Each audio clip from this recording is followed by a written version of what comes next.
It isn't that I have an aversion to youngsters. It's the grown-ups who cause most of the trouble. In my old school, I once called a 10-year-old kid in class, and his guardians weren't pleased. They insisted I be let go. That boy never took offense to my harsh words because he knew full well he'd scratched my car, even though I never had any proof. He treated it as just another bit of mischief shared between siblings. Children speak plainly, without hiding behind fancy words. Adults, burdened by jobs and bills, tend to spin elaborate tales over small matters. The students I teach are on the verge of understanding life's quirks. They giggle at class jokes, pass around silly videos, and then run off to play. Their antics, though confusing, seem far less complicated than the grown-up lies that dominate our world. 10 is a curious age. Old enough to notice when something is off at home, yet too young to grasp every detail. They see when a mother drinks too much on a random weekday, or when a father hastily hides a clean shirt before coming in. I feel a bit sorry for them. Though after 27 years at this job, my worry lies more with the system than with their future careers. I never cared if they became lab technicians or machine operators, unless someone offered a far better paycheck, that is. Right now, Benny is hanging out with Nora, a smart girl who sometimes seems troubled. The less complicated ones bring a kind of unruly joy. They know how to stir up harmless trouble. Often I wake to odd scenes outside my window, like a playful smile appearing in the morning light, as if someone were watching me with mischief in mind. Nora might not be a genius, but she senses when something just isn't right. I remember a student named Sam, who carried home troubles without much fuss.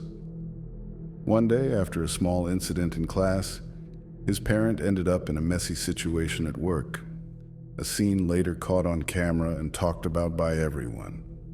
I never understood how a minor slip could snowball into such chaos. A mentor once explained that asking someone to change is much riskier than asking for a simple favor. I've spent countless days watching the children play a silent game of exclusion. They take turns leaving someone out, as if it were an unspoken rule. Each week, a child who was once shunned would return with a new group ready to pass along the same behavior. It was a strange routine I observed, one that left me both puzzled and resigned. Then strange events began to occur at home. At first, I assumed the odd sounds and flickering lights were tricks of my tired mind. One night, I awoke to feel a light, cool touch skimming over my foot. I scrambled for the lamp only to find the room empty and silent. Later, I noticed the sofa had been disturbed, as if something had gently gripped its fabric. I dashed into the hallway, where a few neighbors watched me in quiet confusion. The next morning at school, I entered looking exhausted, and the kids met my tired gaze with a quiet kind of concern. Their looks weren't mocking. They recognized that I was in trouble, even if I couldn't say why. During class, a soft-spoken student named Clara said, "Maybe you should spend more time with Morrow." The entire class nodded, confirming an unspoken secret. I wondered about that name since no records existed of such a presence.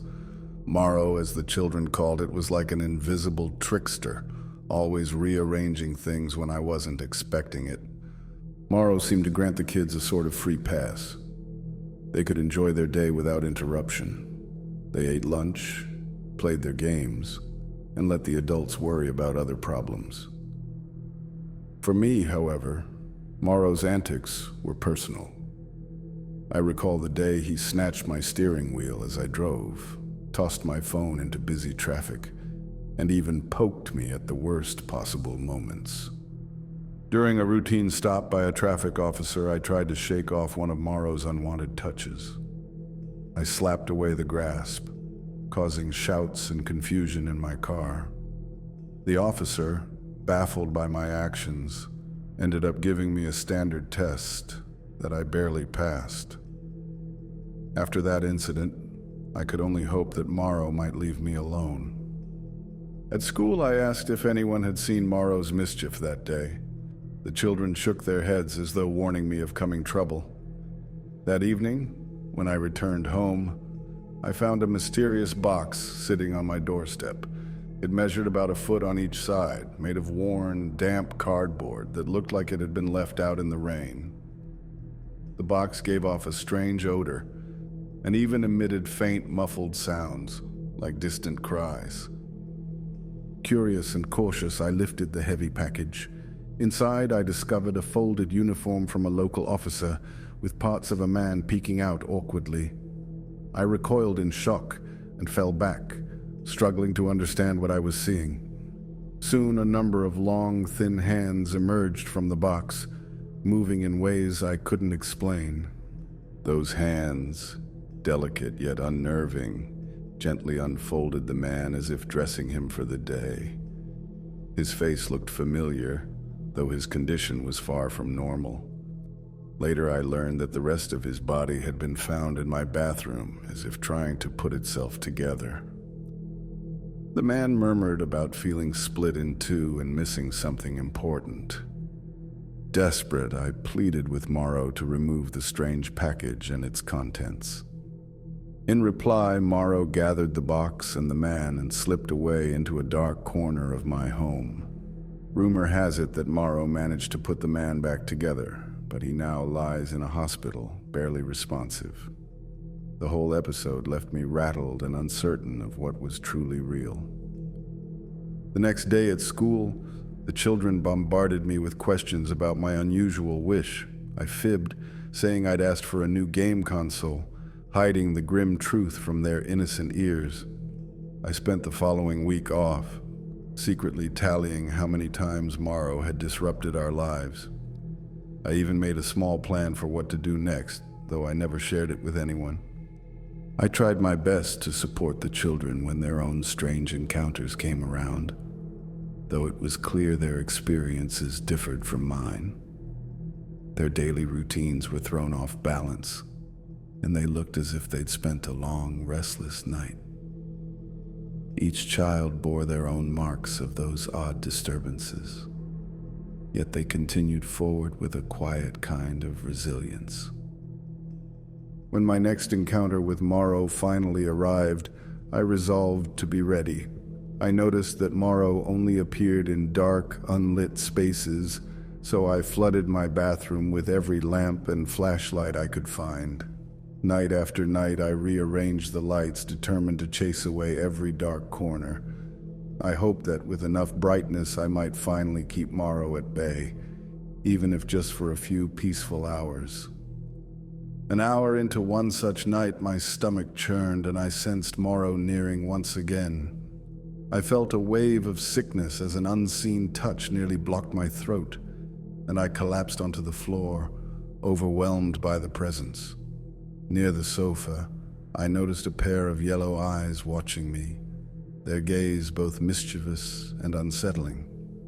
In that moment, I could only wish that Morrow would simply take the intruder away. A frantic struggle soon erupted.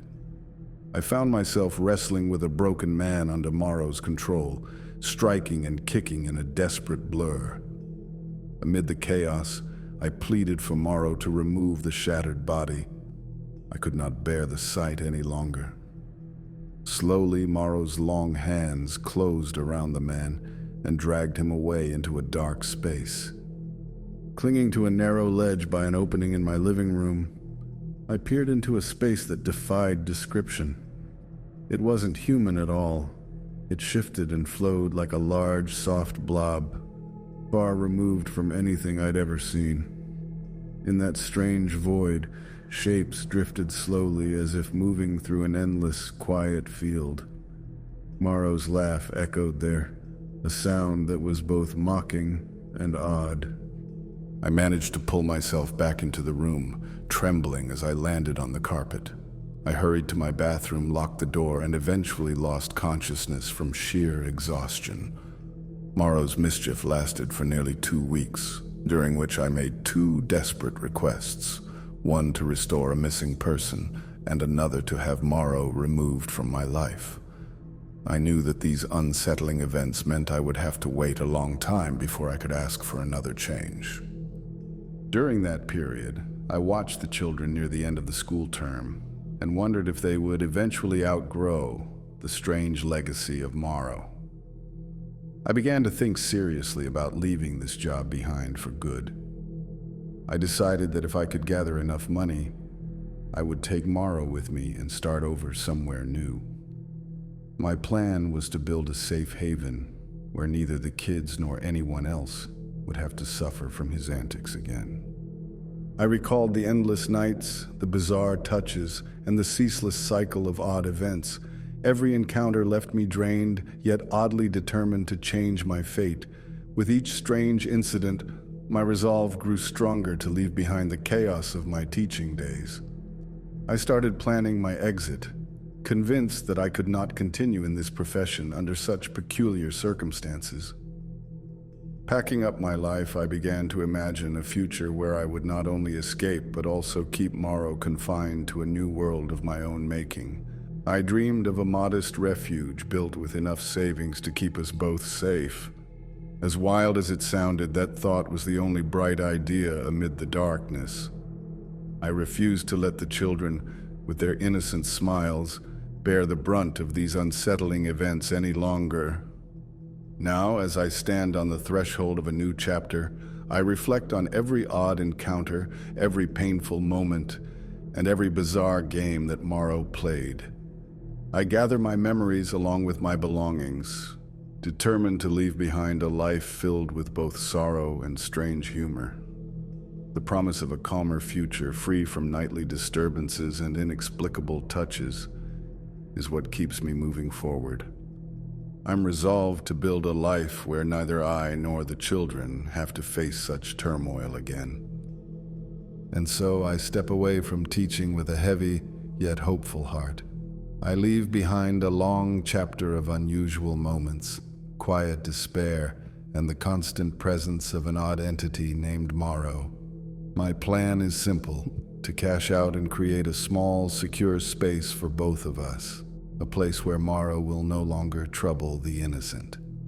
It's a fresh start, a chance to build a safer world where life is a little simpler for everyone. I'm packing up my memories and my things, ready to walk away from a life filled with unpredictable mischief and lingering shadows. I won't miss the constant drama or the confusing routines that once defined my days. Instead, I look forward to a future built on quiet mornings, secure nights, and a promise that the strange games of the past will remain behind me. With Morrow kept safely by my side, I plan to build a new playground, a safe haven where neither of us need disturb anyone ever again.